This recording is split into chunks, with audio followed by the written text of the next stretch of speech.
Assalamualaikum everyone, as we are going to craving of pizza fries today. Ingredients yummy.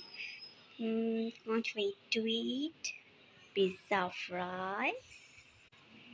Yeah. Here are the preparation of pizza fries sauce,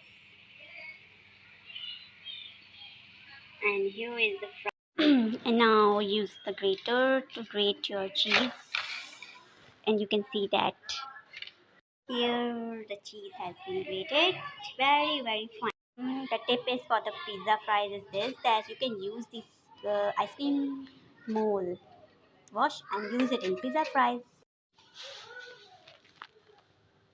And just here is the pizza fries ready to bake. You can see that fully loaded with cheese. Didn't eat tomatoes chunks because I don't like. So this is just ready to bake now. The final stage that I bake in patila. I don't use oven for baking, and inshallah the result will be